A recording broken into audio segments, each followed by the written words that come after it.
We will continue with the book of Isaiah. இந்த அறுவடை காலத்தில் ஐசாயா புஸ்தகத்தில் முக்கியமான ஒரு பகுதி எதுன்னு சொன்னால் 6வது அதிகாரம். So I have spoken about it, I have preached about it சில நாட்களுக்கு முன்பதாக. அதில் ஒரு சில காரியங்களை பார்த்துவிட்டு we'll get into prayer. முக்கியமாக சில ஃப்ளையர்ஸ் இருக்குது நம்மக்கிட்ட. So we want to distribute flyers இன்றைக்கு, நாளைக்கு, நாளன்னைக்கெல்லாம். So if you are free, you are welcome to come. 24th ஏர்லியாக வந்தீங்கன்னு சொன்னால் we can do an outreach here to go and invite people. ஸ்ட்ரீட்டில் போகிறவங்க, street evangelism, if you are excited you can join in. So இது ஞாபகத்தில் வைத்துங்களா. 6வது அதிகாரம் 1வது வசனத்திலிருந்து வாசிக்கலாம், 1லிருந்து 4 வரைக்கும்.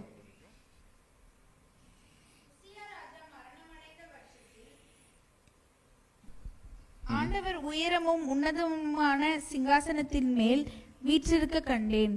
அவருடைய வஸ்திர தொங்கலால் தேவாலயம் நிறைந்திருந்தது. சேராபீன்கள் அவருக்கு மேலாக நின்றார்கள். அவர்களில் ஒவ்வொருவனுக்கும் அவ்வாறு செட்டைகள் இருந்தன. அவனவன் 2 செட்டைகளால் தன் முகத்தை மூடி, 2 செட்டைகளால் தன் கால்களை மூடி, 2 செட்டைகளால் பறந்து ஒருவரை ஒருவர் நோக்கி, சேனைகளின் கர்த்தர் பரிசுத்தர், பரிசுத்தர், பரிசுத்தர், பூமி அனைத்தும் அவருடைய மகிமையால் நிறைந்திருக்கிறது என்று கூப்பிட்டு சொன்னார்கள். கூப்பிடுகிறவர்களின் சத்தத்தால் வாசல்களின் நிலைகள் அசைந்து ஆலயம் புகையினால் நிறைந்தது. அப்பொழுது நான், ஐயோ அதமானேன், நான் அசுத்த உதடுள்ள மனுஷன், அசுத்த உதடுகளுள்ள ஜனங்களின் நடுவில் வாசமாயிருக்கிறவன், சேனைகளின் கர்த்தராகிய ராஜாவை என் கண்கள் கண்டதே என்றேன். Amen. So இதுதான் நம்முடைய முகவுரை or the topic about it. இதில் பார்க்குற வேளையில் it is a call, it is a divine response to God's holiness. ஆண்டவருடைய பரிசுத்தமான அந்த பிரசனத்தில் நம்மளை ரெஸ்பாண்ட் எப்படி பண்ணுகிறோம், அதை குறித்து தான் நான் பார்க்க போகிறோம். இதில் பார்க்குற வேளையில் நிறைய வேளையில் நம்ம அந்த பகுதியை தொடங்குகிற வேளையில் when we start the particular verse, அந்த வேர்ஸில் உள்ள முதல் உரையை விட்டு விடுவோம் இல்லையா. அதில் என்ன போட்டிருக்குது பாருங்க, in the year that King Uzziah died.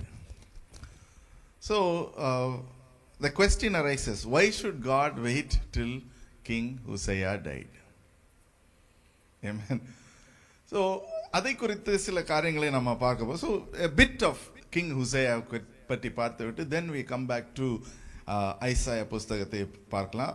King Uzziah என்பவர் யார் அப்படி என்று பார்க்கிற வேளையில் 2 நாளாகமம், 2 Chronicles chapter 26 verse 3 to 5 வாசிக்கிற வேளையில் king Uzziah was 16 years old when he became a king. அவர் 16 வயசாக இருக்கிற வேளையில் அவர் என்ன ஆகிறார்? he becomes a king. Amen. எத்தனை பேருக்கு இங்கே 16 வயசோட கம்மியாக இருக்கிறீங்க? So imagine younger people than us have become king. அப்போது அவர் பார்க்குற வேளையில் he reigned. அவர் எத்தனை வருஷம் அரசாண்டான்னு சொன்னால் 52 வருஷம். some text says 42 to 46, some text says 52. we take the greater. அவருடைய தாயார் நேம் ஜெகோலிம். she was from எருசலேம் என்பது யூதா தேசத்தில். ஸோ ஆண்டவருடைய அந்த ஐசாயா புஸ்தகம் நம்ம பார்க்குற why are we pondering upon Isaiah புஸ்தகம் அப்படின்னு சொன்னால், that is where the prophecy about Jesus Christ is. Isaiah 9 குறித்து பார்த்தோம். அதுக்கு பிற்பாடாக நம்முடைய எல்லா விதமான காரியத்திலையும் இந்த அடுத்த வருஷம் உள்ள வாக்குத்தத்த வசனமும் ஆண்டவர் அதை குறித்து நாம் பார்த்து கொண்டு இருக்கிறோம். and then last year we started Bible devotion about Isaiah. அது பகுதியில் நிற்கிறது. we believe we can continue. so God has been speaking through Isaiah. Amen. so இந்த இடத்துல கிங் உசையா குறித்து பார்க்கிற வேளையில் வாசிக்கலாம் 26வது அதிகாரம் 3லிருந்து 5 வரைக்கும். 2 நாளாகமம் 26 3லிருந்து 5.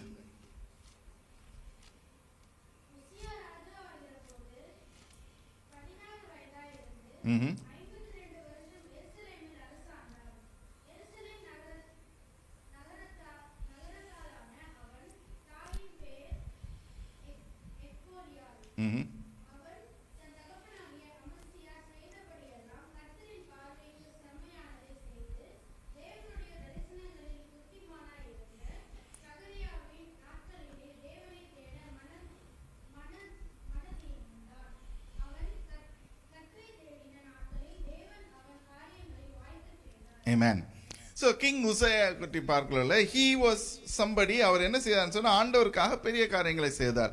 அந்த வசனத்துல பார்க்கிற he sought after the Lord, அந்த கர்த்தரை அவன் தேடுகிற வேளையிலே சக்கரியா நாட்களில், Zakariya was the prophet when King Uzziah was there.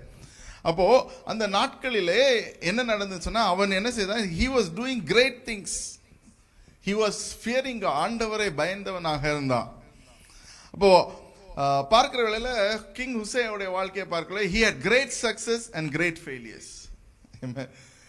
நம்மள மாதிரி தான், அப்படியே உச்சங்கட்டைக்கும் போயிட்டு திடீர்னு அப்படியே தரமட்டத்துக்கு வந்துடுது. So that is something that we want to learn from King Hosea. அவருடைய தொடக்க வாழ்க்கை பார்க்கிற வேளையில he was very good, நல்ல அநேக காரியங்களை செய்கிறார். 5வது வசனம், அதை மறுபடியும் தமிழ்ல வாசிக்கலாம். Can we have the Tamil Bible flashed? தேவனுடைய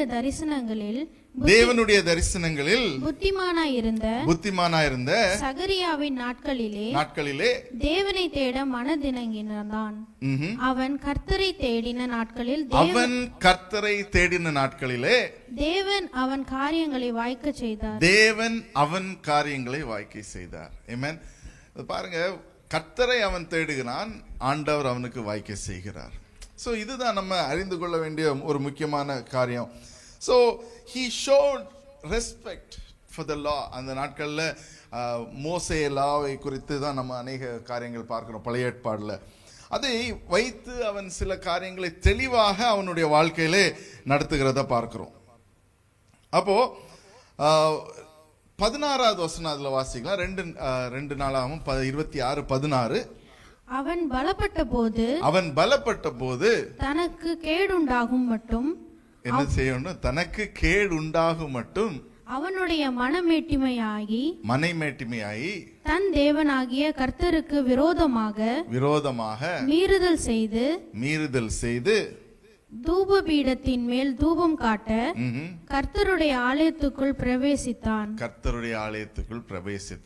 நம்ம கேட்கலாம், என்ன பாஸ்டர் இது என்ன தப்பு, நம்ம தான் பிரவேசிக்கிறோமே. அந்த நாட்களில் யூத முறைப்படி லேவியர்கள் மட்டும்தான் அந்த காரியங்கள்லாம் செய்வதற்கு அனுமதிக்கப்பட்டார்கள். Amen. ஸோ இன்றைக்குள்ள முறைப்படி பார்க்குற வேளையில் there is nothing, God has, Jesus Christ has torn the veil என்று பார்க்கிறோம். So when we look into the Old Testament, we have to look into how God was judging them according to that season. அப்போ அவன் என்ன செய்கிறான், he is a king, அவன் ராஜாவாக இருக்கிறான். முதலாவது அவனுடைய வாழ்க்கையில் அநேக காரியங்களை நேர்த்தியாக செய்து வருகிறான். he had a lot of things, he became powerful. ஆண்டவருடைய வசனத்தை கேட்கிறான். ஆண்டவருடைய சக்கரியா தீர்க்கதரிசி மற்றும் எல்லாருடைய வார்த்தைகளை கேட்டு தெளிவாக ஆண்டவருடைய பிரகாரத்தில் என்ன செய்ய வேண்டுமோ அது காரியங்களை செய்கிறான். ஆனால் சில நாட்கள் போய் விடுகிறது, அவனுக்குள்ளாக ஒரு மேட்டிமை வந்துடுது. நான் தானே ராஜா, நான் தானே எல்லாம் செய்கிறேன், நான் தானே இதெல்லாத்தையும் செய்கிறேன் அப்படின்னு சொல்லி இதையே செய்வோமேன்னு சொல்லி he stepped up his ways. அப்போ என்ன நடந்து விட்டுருன்னு சொன்னால் அவன் தூபம் காட்டுகிறான். he took the role of a Levite. லேவியராக இருக்கிறவர்களுடைய அந்த காரியங்களை செய்வதற்கு தொடங்குகிறதை பார்க்கிறோம். அப்போ சில நேரத்தில் நம்முடைய வாழ்க்கையிலையும் நம்ம அப்படிதான். we think that when we look at ஒரு அத்லெட் எடுத்துக்குவோம். ஃபார் எக்ஸாம்பிள் ஒரு அத்லெட் எடுத்துக்கிட்டோம், நம்ம ஓடுறதுக்கு அவங்க ஹெல்ப் பண்ணுறாங்க. ஒரு there is a coach. அவர் நம்ம இந்தியன் கிரிக்கெட் டீம் எடுத்துக்குவோமே, இப்போ கொஞ்சம் ஷேப் மாறுது. முன்பதாக இருந்த ராகுல் டிராவிட் கோச்சாக இருக்கும்போது there were lot of things, but the team is based upon the coach. Team எப்படி அவர் கோச் பண்ணாரோ அது விதமாக தான் அவங்களுடைய ரிசல்ட்டும் வர்றதுக்கு சாத்தியம் இருக்குது. அப்போ திடீர்னால எங்களுக்கு கோச்சே வேண்டாம், நாங்கள் எல்லாமே நாங்களே செய்கிறோம் அப்படின்னு சொல்லி செய்கிற வேலையில் என்ன ஆகுதுன்னு சொன்னால் they might lose. So athlete may continue to succeed for some time. கொஞ்ச நாள் நல்லபடியாக செய்யலாம், பட் இவென்ச்சுவலி என்ன நடந்து விடுதுன்னு சொன்னால் நம்ம அந்த மனமேட்டிமையை செக்கில் வைக்கலன்னு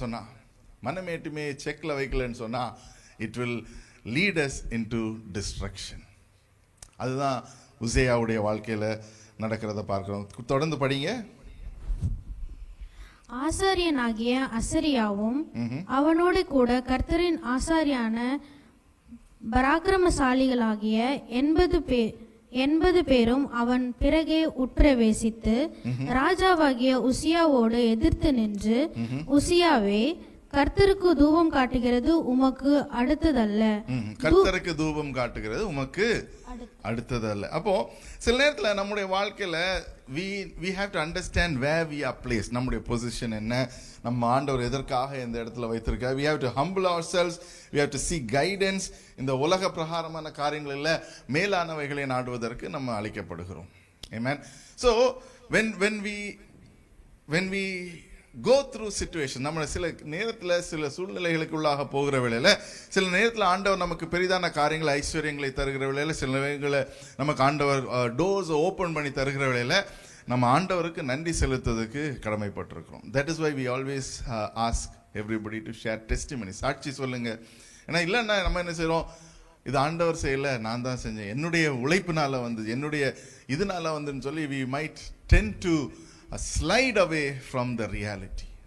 அதுக்காக தான் to keep check on our pride, நம்முடைய மேட்டிமைக்கு ஒரு செக் வைப்பது தான் என்னன்னு சொன்னா ஆண்டவருக்கு நன்றி செலுத்துவது. ஹல்லேலூயா. அப்ப தினந்தோறும் நன்றி செலுத்துங்கன்னு சொன்னா we will keep humbling ourselves every single day. Amen. இந்த இடத்துல உசியா பார்க்கிறோம். he was a very famous king. அநேக காரியங்களை செய்கிறான். நான் சொன்னேன், அந்த நாட்கள்ல லேவியர்கள் தான் அந்த காரியங்களை செய்ய வேண்டியது இருக்கு. லேவியர்களில் there were 12 different types of Levites என்று பார்க்கிறோம். அவர்கள் ஒரு சீசன்லையும் they were assigned. Not that everybody does every time. ஒரே ஒருத்தர் தான் செய்வதில்லை. they were assigned. அவர்களுக்கு ஒரு வேலைகள் கொடுக்கப்பட்டிருந்தது. அப்போ அதுல லீடர் தான் அசரியா என்று அந்த இடத்துல பார்க்கிறோம். ஸோ முதலாவது நம்ம பார்க்க வேண்டும், we have to keep our check for our pride. நம்முடைய pride, நம்முடைய மேட்டிமை எந்த விதமான சக்சஸ் ஆக இருந்தாலும் சரி, எந்த விதமான காரியங்கள் ஆண்டவர் நம்முடைய வாழ்க்கையில் செய்தாலும் சரி, அது ஆண்டவருக்கு நன்றி செலுத்துவது நமக்கு முக்கியமாக இருக்க வேண்டும்.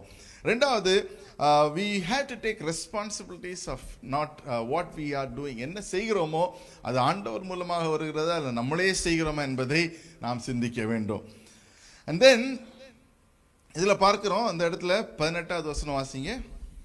ராஜாவாகிய உசியாவோடு எதிர்த்து நின்று, உசியாவே, கர்த்தருக்கு தூபம் காட்டுகிறது உமக்கு அடுத்ததல்ல. தூபம் காட்டுகிறது பரிசுத்தமாக்கப்பட்ட ஆரோனின் குமாரனாகிய ஆசாரியருக்கே அடுக்கும். பரிசுத்த ஸ்தலத்தை விட்டு வெளியே போம். So when sometimes we disobey, நம்ம என்ன செய்யப்பட போறோம், அந்த இடத்துல இருந்து நம்மள ஒதுக்கி வைக்கப்பட போறோம். Amen. So இது வந்து this is the tactical way of disobedience, கீழ்ப்படியாமை இருப்பது. because certain things ஆண்டவருடைய பிரசன்னத்தில், ஆண்டவருடைய பிரகாரத்தில் நம்ம எதை செய்கிறோமோ அதை ஆண்டவருக்கு என்று செய்கிறோம் என்பதை பார்க்கிறோம். there is no way for being disobedient. பார்க்கிறோம், நம்ம வசனத்தில் பார்க்கிற வேளையில, வேதத்தில் பார்க்கிற வேளையில who was obedient? யோசிச்சு பாருங்க. யாருமே ஆண்டவர் சொன்ன உடனே வந்து யாரும் செய்யல. மோசையுடைய வாழ்க்கையை பாருங்க. மோசே வந்து என்ன செஞ்சாரு, ஆண்டவர் கூப்பிட்டோன்னா வந்தாரா? இல்லை. So there is a attitude, நமக்குள்ள ஒரு ஆட்டிடியூட். என்ன ஆட்டிடியூட்னு சொன்னால், நம்ம வந்து கீழ்ப்படிவதற்கு கொஞ்சம் தாமதமாக தான் கீழ்ப்படிவோம். ஆண்டவர் 2-3 தட்டு கொடுத்து அங்கே இங்கே ரெடி பண்ணாதான் நம்ம வந்து கீழ்ப்படிவதற்கு ரெடி ஆகிறோம். ஹல்லேலூயா. ஸோ இதை நம்ம ஞாபகத்தில் வைத்துக்கொள்ளணும். These are lessons that we have to understand. உசியாவுடைய வாழ்க்கையில் அவன் கீழ்ப்படியாமல் இருக்கிறான். அதுக்காக அந்த லேவியர்கள் வந்து என்ன சொல்றாங்க, தயவுசெய்து நீ இதை செய்யாத, இது உனக்கு உகந்ததல்ல, இது உனக்கு கொடுக்கப்பட்ட ரோல் அல்ல, உனக்கு என்ன செய்ய சொல்லியிருக்கிறாங்களோ ஆண்டவர் உங்களுக்கு என்ன கட்டளையிட்டு இருக்கிறார், ராஜாவாக இருந்து நீ ஆட்சி செய், நீ ஏன் வந்து இதையும் செய்கிற. So sometimes when we think நம்மளால எல்லாம் செய்ய முடியும் அப்படின்னு நினைக்கிற வேலையெல்லாம் இந்த சிச்சுவேஷன் சில நேரத்தில் வருகிறது. யோசித்து பாருங்க, ஒரு டீச்சரும் ஒரு ஸ்டூடெண்ட்டும் இருக்கிறாங்க. அப்போ டீச்சர் சொல்கிறாங்க, ஒரு கெமிஸ்ட்ரி எக்ஸ்பெரிமெண்ட் எடுத்துக்கலாம். கெமிஸ்ட்ரி எக்ஸ்பெரிமெண்ட்டில் டீச்சர் சொல்கிறாங்க, இதை மிக்ஸ் பண்ணனா உனக்கு வந்து கரெக்டான ரிசல்ட் வரும். நம்ம எல்லாம் அப்படி செஞ்சுருக்கோமா? நம்ம எதுலெல்லாம் யூஸ் பண்ணக்கூடாதுன்னு சொல்லுவோமோ அதெல்லாம் எடுத்து ஊற்றி பல்பெல்லாம் பொட்ட வச்சு, நீங்கள்லாம் நல்ல ஸ்டூடெண்ட்ஸ் போல இருக்கு, அதெல்லாம் புகை வந்து அப்படிலாம் செஞ்சு அதுக்கப்புறம் டீச்சர் வந்து நான் உன்ட்ட சொன்னதை செய்ப்பா, ஏன் இதை செய்கிற அப்படின்னு சொல்லி. ஸோ நமக்கு இன்ஹெரண்டாகவே நமக்குள்ளாக கீழ்ப்படியாமை வந்து ஒரு ஆட்டோமேட்டிக்கான ஒரு பிஹேவியர் இருக்குது. அதுதான் நம்ம வந்து பாவத்தின் தன்மை என்று சொல்லுகிறோம். ஸோ அந்த கீழ்ப்படியாமையின் தன்மையை மாற்றுவதற்கு நம்ம ஆண்டவரோடு கூட இடைப்பட்டு கொண்டு ஆண்டவர் God has to be dealing with us every single day. உசேயாவுடைய வாழ்க்கையில் அதுதான் நல்லபடியாக நல்லா செஞ்சுட்டு இருந்தார். திடீர்னால நான் தான் இது செய்யணும், அதுதான் செய்யணும், என்ன பெரிய ஆசாரியர்கள், நானே செய்திருவேனே. when that comes in we have to keep a check. நமக்கு எல்லாருக்கும் ஆண்டவர் ஒரு பொசிஷன், ஆண்டவர் ஒரு ரோல் கொடுத்துருக்கா, ஆண்டவர் ஒரு நோக்கத்தை கொடுத்துருக்கா, பர்பஸ் கொடுத்துருக்காரு. when we stick on to our purpose, நம்ம ஆண்டவருக்கு என்று செய்கிற காரியங்களில் அதில் நின்று செய்வோம்னு சொன்னால் ஆண்டவர் உங்களை ஆசீர்வதிப்பார். பாடினது மாதிரி ஹல்லேலூயா. அதில் கொஞ்சம் டீவியேட் ஆகி when we get into disobedience, then உசேயுடைய வாழ்க்கையில் பார்க்கிறோம். 21வது வசனம் வாசிக்கலாம். continue to read 19, 20, 21. அப்பொழுது உசியா கோபம் கொண்டான். அவன் தூப கலசத்தை தன் கையிலே பிடித்து, உடனே என்ன வந்துச்சு, நீ என்ன சொல்றது லேவியரே, நீ என்ன சொல்ற, நான் தான் ராஜா, ஆமென் சொல்லி கண்டினியூ. ஆசாரியரோடே கோபமாய் பேசுகிற போது ஆசாரியருக்கு முன்பாக கர்த்தருடைய ஆலயத்திலே தூபபீடத்தின் முன் இருக்கிற அவனுடைய நெற்றியிலே குஷ்டரோகம் தோன்றிற்று. பிரதான ஆசாரியனாகிய அசிரியாவும் சகல ஆசாரியரும் அவனை பார்க்கும்போது, இதோ அவன் தன் நெற்றியிலே குஷ்டரோகம் பிடித்தவன் என்று கண்டு அவனை தீவிரமாய் அங்கே இருந்து வெளிப்பட பண்ணினார்கள். கர்த்தர் தன்னை அடித்ததினால் அவன் தானும் வெளியே போக தீவிரப்பட்டான். Amen.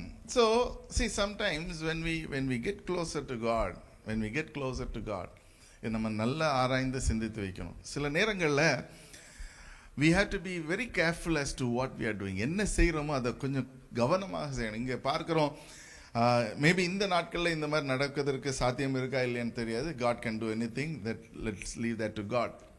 ஆனால் இந்த இடத்துல பார்க்குறோம், அவன் அந்த மீறினதுனால immediately there was leprosy, குஷ்டரோகம் அவனுக்குள்ளாக வருகிறது. immediate judgment because the things of God அந்த நாட்களில் அவ்விதமாக இருக்கிறது. பார்க்கிறோம், யோசுவா மோசேயுடைய நாட்களில் ஆண்டவர் அந்த இடத்துல அவங்களோடு கூட சஞ்சரித்திருந்தார் என்று பார்க்கிறோம். அந்த இடத்துல இஸ்ரவேலர்கள் அவங்களுடைய பாவத்தின் நிமித்தமாக என்ன சொல்லுகிறார், நீ வந்து உங்களுடைய முகத்தை மூடிட்டு வாப்பா அப்படின்னு சொல்றாங்க. இன்னொரு இடத்துல பார்க்கிறோம், எங்களுக்கும் ஆண்டவருக்கும் எதுவுமே தேவையில்லை. when God wanted to speak with people, they said, இல்ல மோசே நீங்க பேசிட்டு எங்கள்கிட்ட சொல்லுங்க. so sometimes we back off பண்ணிடுறோம், and sometimes we go too forward. இந்த ரெண்டுமே ஆபத்து தான். என்ன செய்கிறோம், பேக் ஆஃப்னா நம்ம செய்து கொண்டு இருக்கிறதுலேருந்து we take our hands off and say, என்ன வேணா நடக்கட்டும், எப்படி வேணா நடக்கட்டும், எனக்கு என்ன. Amen. This is backing off. இன்னொன்று, இல்லை நான் இப்படி தான் செய்வேன், என்ன நடந்தாலும் சரி இது இப்படி தான் நான் செஞ்சு தீருவேன். அதுதான் உசேயா செய்த காரியம். ஸோ உசேயா செய்கிற வேளையில் என்ன இது, he was struck with leprosy and then he was a powerful king. 52 ஆண்டுகள் ஒரு ஆட்சியில் இருப்பதுன்னு சொல்லி, நம்ம 5 வருஷம் ஆட்சியில் இருக்கிறதுக்கே என்னென்ன பிரச்சனைன்னு நமக்கு தெரியும். So 52 years to rule as a king, he would have been such a wonderful king என்று நான் விசுவாசிக்கிறேன். ஆனால் அதான் துவங்கிய நாட்களில் முதல் நாட்களில் அவன் மிகுந்த காரியங்களை செய்து கொண்டிருந்தான். ஆனால் வர வர வர நம்முடைய கிறிஸ்தவ வாழ்க்கை மாதிரி தான். கொஞ்ச நாள் ஆகும், ஆண்டவர் தானே திருப்பி மன்னிப்பு கேட்கலாம், கம்யூனியன் தானே அடுத்த மாதம் எடுத்துக்கலாம், கம்யூனியன் எடுக்கிறதுக்கு முன்பதாக மன்னிப்பு கேட்டுக்கலாம், இல்லைன்னா நம்ம ஏதோ ஒரு காரியம் செய்வதற்கு முன்பதாக மன்னிப்பு கேட்கலான்னு சொல்லி we deviate, we shift, we delay. இந்த மாதிரியாக காரியங்களை நம்ம செய்வதற்கு கூடும். ஸோ அதுலேருந்து நம்ம இன்றைக்கு we have to see God sometimes allows us to do நம்முடைய சிந்தனையின்படியாக அவர் செய்வதற்கு அனுமதிக்கிறார். ஆனால் அதோடைய விளைவு தீவிரமாக இருக்கும். Amen. This is not a warning, but it is a kind of a understanding as to what we need to do in the presence of God. ஆண்டவருடைய பிரசன்னம், ஆண்டவருடைய சித்தம், ஆண்டவருடைய காரியங்களில் நம்ம எவ்விதமாக என்ன காரியங்கள் செய்ய வேண்டும் என்பதில் நம்ம கொஞ்சம் தீவிரமாக இருக்க வேண்டும். ஸோ நான் சொன்ன மன்னமாக கெமிஸ்ட்ரி லேப் எடுத்துக்குவோம். அதில் if they mix the wrong things inside என்ன நடக்கும், டேஞ்சர். அதனால தான் டீச்சர் என்ன சொல்லுவாங்க, இதை மட்டும் மிக்ஸ் பண்ணு, இதெல்லாம் எடுக்காது. அதுதான் ஆதாம் ஏவாள்கிட்ட நடந்துச்சு. ஆண்டவர் இன்ஸ்ட்ரக்ஷன்ஸ் கொடுத்தாரு, they disobeyed. ஸோ எந்தெந்த ஏரியாஸில் பாருங்கள், ஒரு ஏரியாஸ்லையும் எங்கெங்கே கீழ்ப்படியாமல் இருக்கிறதோ அந்த இடத்துல ஆண்டவர் அதில் ஒரு மாறுதலை கொண்டு வருகிறார்.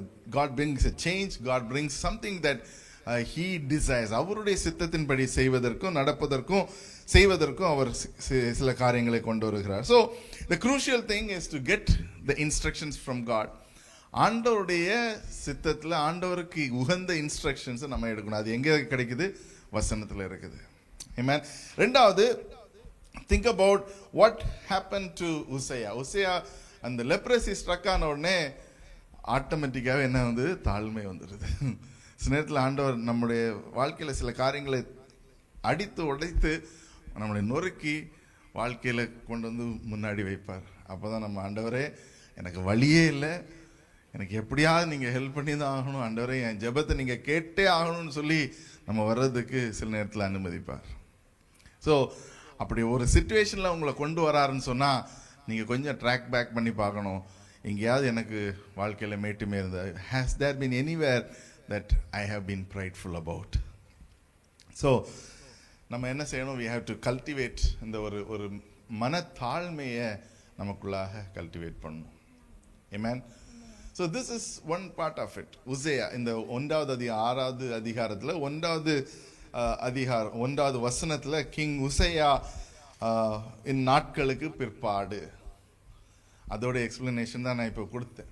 ஏன் அப்படின்னு சொன்னால், God waited until King Uzziah was done. நல்லா போயிட்டு இருந்த நாட்களில் he said, okay, King Uzziah, he used God Uzziah. But certain time came, ஒரு நாட்கள் வந்தபோது அவன் கீழ்ப்படியாமல் இருந்தபடியால் அவனை எடுத்து மாற்றி வைக்கிறார். And then God shows another move of God. அப்போ 6வது அதிகாரம் 2வது வசனம் வாசிக்கலாம். 1வது வசனம், Isaiah 6. In the year King Uzziah died, I also saw the Lord sitting up in the throne. அப்போ இதை எதை குறிக்கிறது அப்படின்னு சொன்னால், ஆண்டவர் ஒரு ஷிஃப்ட் இஸ் ஹேப்பனிங் நம்முடைய வாழ்க்கையிலையும். இந்த season is a season of shift. Amen. பக்கத்தில் சொல்லுங்க, it's a season of shift. நம்முடைய சபையுடைய we all know the வாக்குத்தத்த வசனம் என்று நினைக்கிறேன். there is no surprise like பழைய காலத்தில் என்ன சொன்னாங்க, பாஸ்டர் மட்டும் அப்படியே அமைதியாக வச்சுட்டு ரிலீஸ் பண்ணுவாங்க வாக்குத்தத்தத்தை. no, that's no longer that way. நம்முடைய வாக்குத்தத்தத்தின்படி God is taking us from establishment to flourishing. Amen. அப்போ last year, the year that we are finishing, கர்த்தர் ஸ்தாபிப்பார் என்று சொல்லி நம்ம செஞ்சோம். அநேக ஃபேமிலிஸ் இந்த இடத்துல ஸ்தாபித்தார். we also have testimonies. அநேகருடைய வாழ்க்கையில் there were situations that ஒரு டைம் வந்துச்சு, they cannot be here என்று சொல்லி பார்த்தோம், but they are still here. Amen. So கர்த்தர் ஸ்தாபித்திருக்கிறார் என்று பார்க்கிறோம். So we believe that God will continue to establish. அதுக்காக எந்தெந்த ஃபேமிலிஸுக்கு நம்ம ப்ரேயர் பண்ணுமோ, எந்தெந்த ஃபேமிலிஸுக்கு ஸ்பெஷலி த பாசஸ் இந்த வருஷத்தில் நம்ம நிறைய ப்ரேயர் பண்ணோம். அது சேலஞ்சஸ் இருந்த ஃபேமிலிஸுக்கெல்லாம் ஆண்டவர் விடை கொடுத்திருக்கிறார், இன்னும் விடை கொடுப்பார் என்று விசுவாசிக்கிறோம். அப்போது the first position is to establish. இப்போ உசையாவுடைய வாழ்க்கையில் அந்த நாட்களில் பார்க்கிற வேளையில் அவர் அநேக காரியங்களை எஸ்டாப்ளிஷ் பண்ணுகிறார். he established the temple, he established அநேக விஷயங்கள். அந்த உசையாவுடைய ஒர்க் அப்படின்னு பார்த்தீங்கன்னா, he was a great reformer என்று பார்க்கிறோம். but that is not enough. we had to shift. அப்போ ஷிஃப்ட் எங்கே நடக்குதுன்னு சொன்னால், 6வது அதிகாரம் 2வது 3வது 4வது வசனத்தில் ஆண்டவர் வெளிப்படுத்துகிறார். who am I? God is revealing himself. அந்த இடத்துல ஐசையா புஸ்தகத்தில் பார்க்கிறோம், ஆண்டவர் அவரை வெளிப்படுத்துகிறார், பரிசுத்தமானவராக அந்த இடத்துல வெளிப்படுத்துகிறார். அப்போ holy holy holy Lord God Almighty என்று நம்ம பார்க்கிற வேளையில் it talks about the brightness, the glory of God.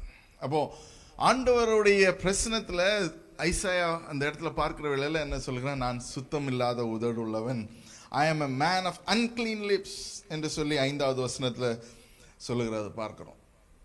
So இன்றைக்கும் if a shift has to happen in our life, நம்முடைய வாழ்க்கையில் ஒரு மாற்றத்தை நம்ம இந்த வாழ்க்கையில் பார்க்க வேண்டும், இந்த நாட்களில் பார்க்க வேண்டும்னு சொன்னால், we need to understand and reveal, God has to reveal him to us. அதற்கு என்ன செய்யணும்னு சொன்னால் நம்ம காத்திருப்பது முக்கியமான காரியம். Amen. இந்த இடத்துல சொல்லுது ஐசையா வந்து he saw a vision, ஒரு தரிசனத்தை பார்க்கலாம். அப்போ இன்றைக்கு ஆண்டவர் உங்களோடு கூட தரிசனத்தில் பேசணும். இன்றைக்கு ஆண்டவர் உங்களோட கூட வசனத்தில் பேசணும். The next few days, yes, Christmas is there, Christmas comes and goes, New Year comes and goes, எல்லாம் வந்து போகும். ஆனால் take this opportunity to come closer to God. Amen. இதுவரைக்கும் ஜெபம் பண்ணாத மாதிரி இந்த அடுத்த 7 நாட்கள், today is 22, 23, 24, 25, 26, 27, 28, 29, 30, 31, 9 days, 8 days. So prayer பண்ணுங்க, ப்ரேயர் பண்ணி சொல்லுங்க, Lord I want to see a shift in this new year. Under நீங்கள் ஸ்தாபிப்பீங்கன்னு சொல்லியிருக்கீங்க, நீங்கள் you will said you will flourish, நீங்கள் செழிப்பாக இருப்பேன்னு சொல்லியிருக்கீங்க. But let me see a shift of that in my life ஆண்டவரே என்று சொல்லி நாம் பார்ப்பதற்கு அழைக்கப்படுகிறோம்.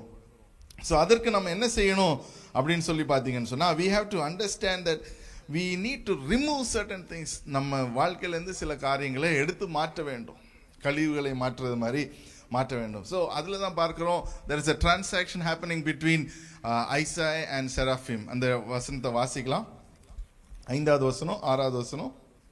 அப்பொழுது நான் ஐயோ அதமானேன், நான் அசுத்த உதடுகளுள்ள மனுஷன், அசுத்த உதடுகளுள்ள ஜனங்களின் நடுவில் வாசமாயிருக்கிறவன், சேனைகளின் கர்த்தராகிய ராஜாவை என் கண்கள் கண்டதே என்றேன். சேனைகளின் ராஜாவாகிய கர்த்தரை என் கண்கள் கண்டதே என்று சொல்லி அந்த இடத்துல பார்க்கிறோம். அல்லேலூயா. ஸோ இந்த நாட்களில் நம்மளும் என்ன செய்யணும்னு சொன்னால், ஆண்டவரே I want to see you. ஆண்டவரே உம்முடைய நன்மைகளை நான் பார்த்துருக்கிறேன், உம்முடைய பெரிய காரியங்களை என்னுடைய வாழ்க்கையில் பார்த்துருக்கேன். I want to taste you in a very different way. இன்றைக்கு ஒரு புதிதான விதத்தில் நான் பார்க்க வேண்டும். Isaiah, God waited until the death of Hosea. இன்றைக்கும் God has waited till this day for things to be removed out of your life. இன்றைக்கு ஆண்டவர் எதை செய்கிறார்? ஸோ உங்களுடைய வாழ்க்கையில் ஒரு புதுமையை கொண்டு வர விரும்புகிறார். A new revelation about God. Isaiah இதுக்கு முன்பதாக தீர்க்க தரிசனம் இருக்குதா? இருக்குது. 1வது அதிகாரத்திலிருந்து 5வது அதிகாரம் வரைக்கும் God has been speaking to him. It's not that God suddenly spoke in Isaiah, but இந்த இடத்துல ஒரு புதிய ஒரு கமிஷனை கொடுக்கிறார். Amen. God has been speaking to him. யூதாவை பற்றி பேசுகிறார், எல்லாத்தையும் கொடுக்கிறார். But there was a commissioning that happened. A new purpose was released upon his life. Amen. நான் விசுவாசிக்கிறேன், நீங்களும் ஆண்டவருடைய அந்த வெளிப்பாட்டுக்குள்ள வருகிற வேளையில உங்களுடைய வாழ்க்கையில இந்த நாட்களில் ஒரு புதிய ஒரு காரியத்தை ஆண்டவர் செய்வதற்கு கிருபை உள்ளவராக இருக்கிறார். He can give a new commission. Amen. பக்கத்துல கேளுங்க, are you ready for the commission? Amen. So வாசிக்கலாம் 6வது அதிகாரம். அப்பொழுது சேராபீன்களில் ஒருவன் பலிபீடத்தில் இருந்து தன் கையிலே பிடித்து குரட்டால் ஒரு நெருப்பு தழலை எடுத்து என்னிடத்தில் பறந்து வந்து அதனால் என் வாயை தொட்டு, இதோ இது உன் உதடுகளை தொட்டதினால் உன் அக்கிரமம் நீங்கி உன் பாவம் நிவர்த்தியானது என்றான். பின்பு யாரை நான் அனுப்புவேன், யார் நமது காரியமாய் போவான் என்று உரைக்கிற ஆண்டவருடைய சத்தத்தை கேட்டேன். அதற்கு நான், இதோ அடியேன் இருக்கிறேன், என்னை அனுப்பும் என்றேன். Amen. So இதுல 3 ஸ்டெப் இருக்கு. When God calls us, he calls us and we have to understand these 3 steps. முதலாவது, ஆண்டவர் யார் என்பதை நமக்கு தெளிவாக அறிந்து கொள்ளலாம். Who is God for the world இல்ல, who is God for you? Amen. How is your connection with God? Connectivity with God. இந்த இடத்துல பார்க்கிற வேளையில Isaiah was able to see visions. அவன் தரிசனத்தை பார்த்தவனாக இருக்கிறான். Amen. தரிசனம் பார்க்கிறான், which means God is speaking to Isaiah. இன்றைக்கு the question is God speaking to you? It may not be through visions. தரிசனத்தின் மூலமாக இல்லை, பட் எவ்விதமாக உங்களோடு கூட பேசிக் கொண்டிருக்கிறார். Are you able to sense, yes, இது ஆண்டவர் என்னோடு கூட பேசுகிறார் என்பது? That is the primary thing. Amen. ரெண்டாவது, God is revealing his glory. அவருடைய மகிமையை அவர் வெளிப்படுத்துகிறார், அவருடைய பரிசுத்தம். The moment God reveals himself, இது நான் முன்பதாக சொல்லியிருக்கேன், the moment God reveals himself, we see that we are inadequate. Amen. அதனால தான் உசேயாவுடைய வாழ்க்கையில் the humbleness is very important. When God reveals himself, அந்த இடத்துல God revealed himself through judgment. அவருக்கு ஒரு தீர்ப்புனால அவர் அங்கே வெளிப்படுகிறார். இங்கே ஐசாயாக்கு தீர்ப்புனால அல்ல, ஐசாயா ஒரு புதிய ஒரு நோக்கத்துக்காக அவர் வெளிப்படுத்துகிறார். Amen. So God hates the pride, but God is willing to bring people who are humble into the next level. Amen. So உசையாவுடைய வாழ்க்கை அதுக்காக தான் இந்த இடத்துல நான் விசுவாசிக்கிறேன், உசையா மரித்த பின்பு என்று எழுதப்பட்டிருக்கிறது. ஸோ பீப்புள் சா த ஒர்க் ஆஃப் காட், ஆண்டவருடைய அந்த மகிமை எதனால இருக்கிறது என்று பார்க்கிறோம். So the whole book of Isaiah எழுதுகிற வேளையில் இட் டாக்ஸ் அபவுட் ஜட்ஜ்மெண்ட், என்ன நடக்க போகுது என்று சொல்லி. அப்போ ஐசாயாக்கு முக்கியமாக ஒரு பொறுப்பு கொடுக்கப்படுகிறது. என்னன்னு சொன்னா, go and share the word. இன்றைக்கு நமக்கும் அதே தான் கொடுக்கப்பட்டிருக்குது. மத்தேயு 28:19-20, கோ அண்ட் மேக் டிசைபிள்ஸ். எங்கே இருக்கிறோமோ ஆண்டவருடைய நாமத்தை நாம் சொல்வதற்கு அழைக்கப்படுகிறோம். Amen. It is not just bringing somebody to Christ, it is to continue to be with them. அவங்க கூட we have to journey along with them. அவங்க கூட வசனம் படிக்கணும், ஜெபிக்கணும். It is not easy. ஒரு குழந்தையை நம்ம எப்படியாக வளர்க்கிறோமோ அதே போல we have to take time to do things நம்முடைய வாழ்க்கையில். So we have to take time to birth a new child in the spiritual realm. Amen. So that is the commission that God is giving you இன்றைக்கு. That is called the, இன்னொரு வார்த்தையில் சொன்னா, great commission. Amen. இங்க ஐசாயாவுக்கு கொடுக்கிறது it is a commission தான் கொடுக்கிறார்.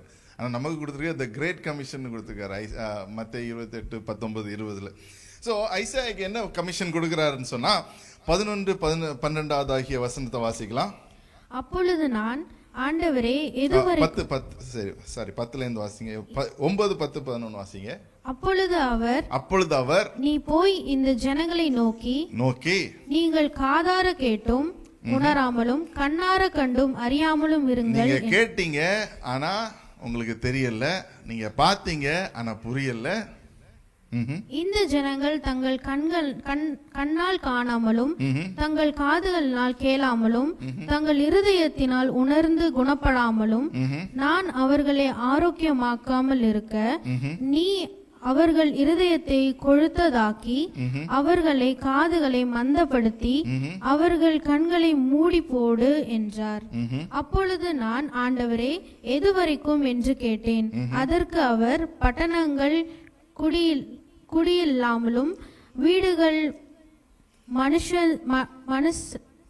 மனுஷஞ்சரில்லாமலும் பாழாக்கி பூமி அவாந்தர வெளியாகி கர்த்தர் மனுஷரை தூரமாக விலக்குவதினால் தேசத்தின் நடுமயமும் முற்றிலும் வெறுமையாக்கப்படும் வரைக்குமே. Amen. So look at the commission that God is giving us. Isaiah கொடுக்கிற கமிஷனை பாருங்க.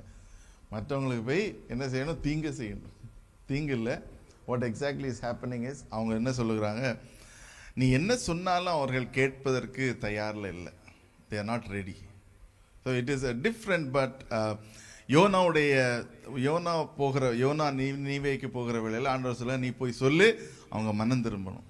இங்க சொல்லுகிறார், நீ போய் சொல்லு, அவங்க கேட்க போறது இல்லை, ஆனாலும் நீ போய் சொல்லு. ஸோ இன்றைக்கு நம்முடைய வாழ்க்கையிலையும் நம்ம அதுதான் செய்வதற்கு என்று அழைக்கப்படுவோம். We are called sometimes to go and say the words that God has given us. ஆண்டவர் நம்முடைய வாழ்க்கையில் செய்த காரியங்களையும் அவரிடத்துல சொல்வதற்கு அவர் அழைக்கப்படுகிறார். 4 காரியங்கள் அந்த இடத்துல பார்க்கிறோம். 4 sins that God hated in Judah. அந்த இடத்துல பார்க்கிற வேளையில they were continuously drinking, they were revering music and wine and food என்று பார்க்கிறோம். 3வது, ஆண்டவருடைய அந்த வேலைகளை அவர் உதாகரித்து விட்டார்கள். that is what we see in உசையாவுடைய வாழ்க்கையில. 4வது, they have no consideration for the blessings that God has given them. அவங்களுடைய வாழ்க்கையில் ஆண்டவர் கொடுத்த ஆசீர்வாதங்களை இந்த மறந்து விடுகிறவர்களாக பார்க்கிறோம். கொலோசியர் 2வது அதிகாரம் 11வது வசனம் வாசிக்கலாம். Colossians chapter 2 verse 11. அல்லாமலும் நீங்கள் கிறிஸ்துவை பற்றும் விருத்த சேதத்தினாலே மாம்சத்துக்குரிய பாவ சரீரத்தை கலைத்து விட்டதினால் கையால் செய்யப்படாத விருத்த சேதனத்தை அவருக்குள் பெற்றீர்கள். அவருக்குள் பெற்றீர்கள். கண்டினியூ. ஞான ஸ்நானத்திலே அவரோட கூட அடக்கம் பண்ணப்பட்டவர்களாகவும் அதிலே அவரை மரித்தோரிலிருந்து எழுப்பின தேவனுடைய செயலின் மேலுள்ள விசுவாசத்தினாலே அவரோட கூட எழுந்தவர்களாகவும் இருக்கிறீர்கள். அவரோட கூட எழுந்தவர்களாகவும் இருக்கிறீர்கள். So this is the salvation and the blessing that we have to understand. We have to every day say அவரோடு கூட மரித்து நாம் அவரோடு கூட எழுந்திருக்கிறோம். We are no longer the world. Amen. நம்ம பேப்டிசம் ஒரு வாட்டி முடிந்த உடனே அப்படியே அமைதியா இருந்துரும். I'm not saying go and baptize daily. இல்ல, அது ஞாபகத்தில் வைக்கணும். Why did we get baptized? எதனால நம்ம ஞான ஸ்நானம் எடுத்துக்கிறோம்? Why did we commit ourselves to baptism? Is because எதனாலன்னு சொன்னா we believe that every time we remember Christ, we remember his death, his burial and the resurrection. Amen. அப்போ அது அவரோடு கூட மரித்தது உண்மையானால் அவரோடு கூட எழுந்ததும் உண்மையாக இருக்கிறது. அப்போ எழுந்திருக்கிறோம்னு சொன்னா நம்ம பழையவைகள் இல்லை, உலக பிரகாரமான காரியங்கள் இல்லை. The blessings and the salvation of Christ is with us. Amen. Hallelujah. So இதை அவர்கள் மறந்ததாக அந்த இடத்துல சொல்லப்படுது. லூக்கா 12வது அதிகாரம் 19வது வசனம் வாசிக்கலாம். Luke chapter 12 verse 19. பின்பு ஆத்துமாவே, உனக்காக அநேக வருஷங்களுக்கு அநேகம் பொருள்கள் சேர்த்து வைக்கப்பட்டிருக்கிறது. நீ இளைப்பாரி புசித்து குடித்து பூரிப்பாயிரு என்று என் ஆத்துமாவோடே சொல்லுவேன் என்று தனக்குள்ளே சிந்தித்து சொல்லிக் கொண்டான். Continue. தேவனோ அவனை நோக்கி மதிகேடனே, உன் ஆத்துமா உன்னிடத்திலிருந்து இந்த ராத்திரியிலே எடுத்துக்கொள்ளப்படும், அப்பொழுது நீ சேகரித்தவைகள் யாருடையதாகும் என்றார். Amen. So there is a time kept for everything. நம்ம நினைக்கிறோம் இன்றைக்கு நம்ம ஜாலியா இருந்திருக்கலாம், இன்னும் 10 நாள் இருக்கு, ஜாலியா இருந்திருக்கலாம் அப்படின்னு நினைக்கிறோம். But God is wanting to deal with you today. Not wait for Christmas, but before Christmas. Amen. God is not wanting to wait. So அதுதான் இந்த வசனம் சொல்லுகிறது. நம்ம ஜாலியாக இருக்கலாம். Let us make merry, let us be happy, let us do all the things. New year வரைக்கும் முன்பதாக மனம் திரும்பிடுவேன். எத்தனை பேர் தெரியல, பழைய நியூ இயருக்கு சர்வீஸுக்குன்னே வர்றதுக்கு நிறைய பேர் இருப்பாங்க. அதுக்கப்புறம் மறந்துடுவாங்க. ஸோ இன்றைக்குலேருந்து அந்த மாதிரி பட நீங்கள் சர்வீஸுக்கே போகலன்னா நியூ இயர் சர்வீஸுக்கு வாங்க அப்படின்னு கூப்பிடுங்க. Amen. ஸோ எந்த சர்வீஸுக்கு போகாட்டாலும் பரவாயில்ல, நியூ இயர் சர்வீஸுக்கு போயிடணும். என்னுடைய even when we are young அப்படி தான், என்ன செஞ்சாலும் சரி, எங்கே தான் எந்த மாதிரியாக இருந்தாலும் சரி, நியூ இயர் சர்வீஸில் 12 மணி பெல் அடிக்கிறதுக்குள்ளாடி சர்ச்சுக்குள்ளே போயிடணும். அதுதான் நமக்கு கொடுத்துருக்க ஃபைனல் இது. ஸோ அந்த மாதிரியாக இல்லாமல் let us not wait for that.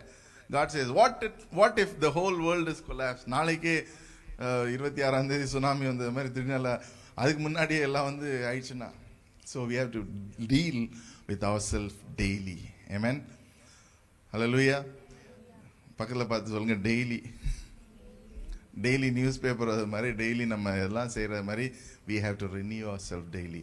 ராத்திரி தூங்குகிற வேளையில் submit yourself into God. I was reading a book 2 நாளைக்கு முன்பதாக. ஸோ அவர் எழுதி, he is a Christian author, I forgot the name. அவர் எழுதுகிற வேளையில் சொல்லுகிறார், the moment we sleep, நம்ம எழுந்துச்சாதான் எழுந்திருக்கிறோம்னு தெரியும் இல்லையா?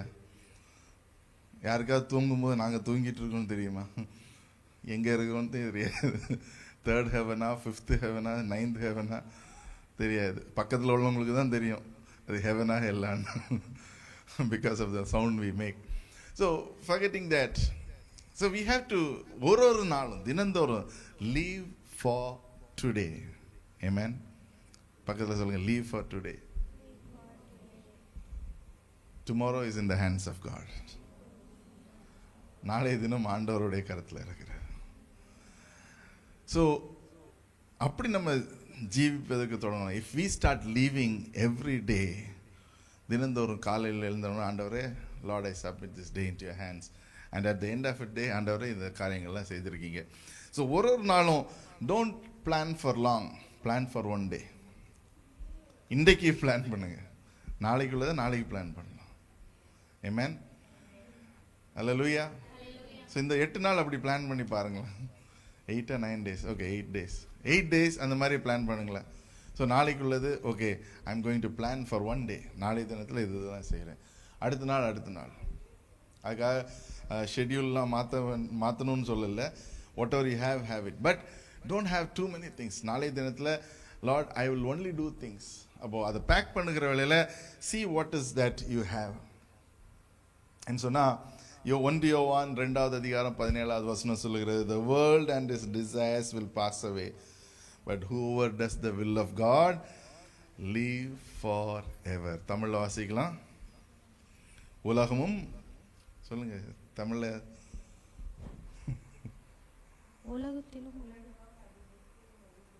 இச்சையும் அழிந்து போகும், தேவனுடைய சித்தத்தின்படி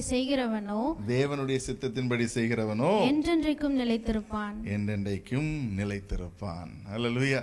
அப்போ தேவனுடைய சித்தம் என்னன்னு சொன்னா, ஐசாயாவுடைய வாழ்க்கையில் அவர் தெளிவாக அவனுடைய வாழ்க்கையில் ஒரு சித்தத்தை கொடுத்தார். நீ போய் இதை போய் சொல்லு. நம்முடைய வாழ்க்கையில் இந்த season is harvest. we are called to go and share the love of Christ with others.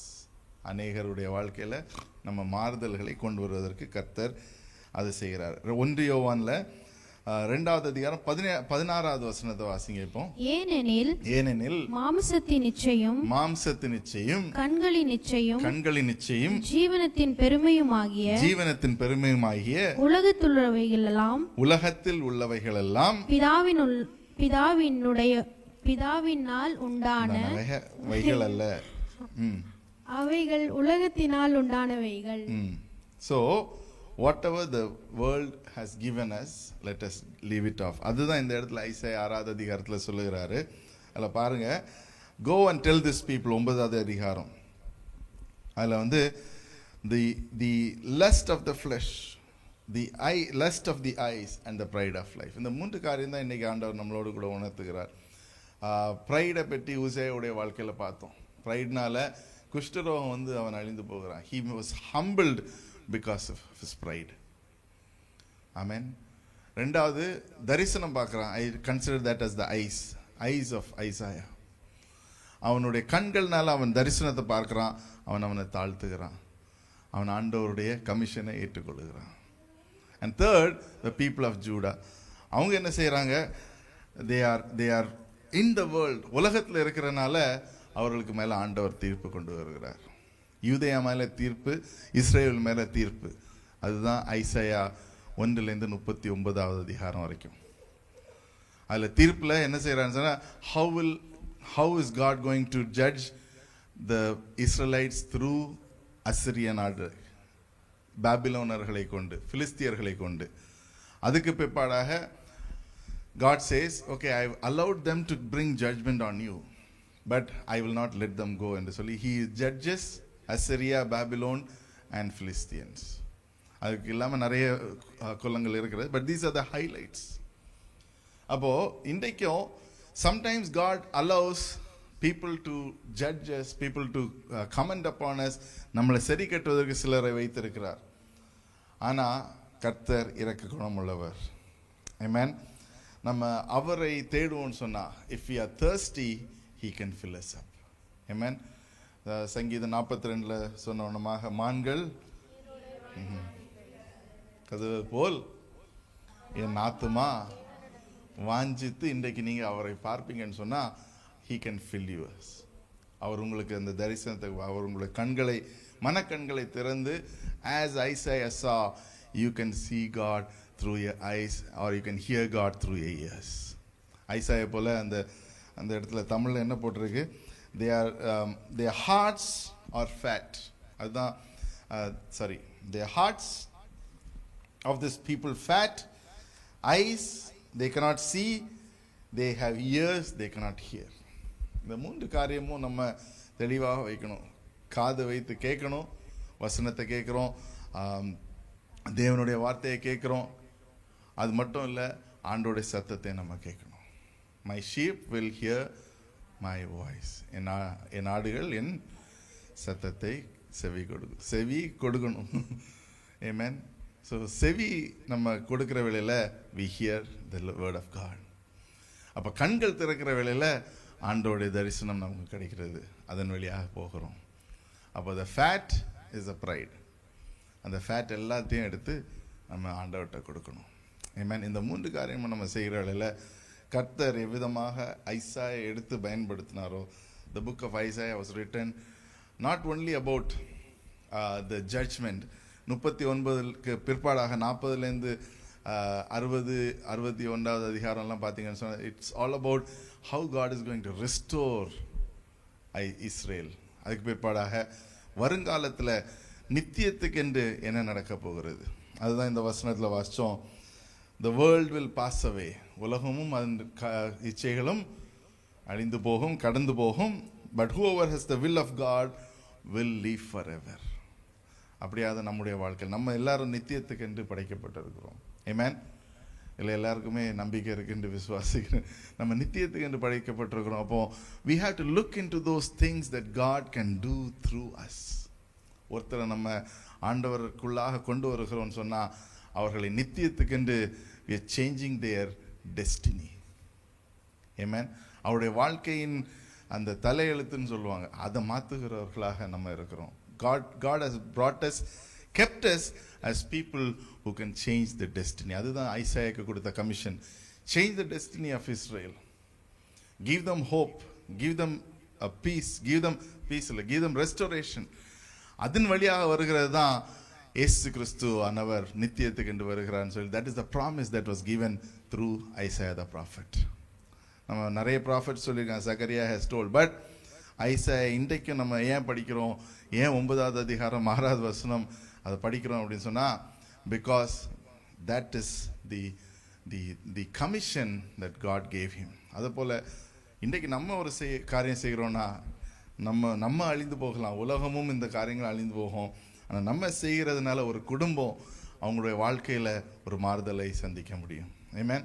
அவங்களுடைய குடும்பத்தில் ஒரு மாறுதலை சந்திக்கிறதுக்கு நம்மளால் கூடும். Like how last week we heard a testimony. ஒரு குடும்பத்தில் ஒருத்தங்க வைத்திருக்கிறாங்க, ஆண்டவர் அவங்கள தொட்டிருக்கிறார், அவங்க வீட்டுக்கு போயிருக்காங்க, ஒரு விதை விதைக்கப்பட்டிருக்கிறது.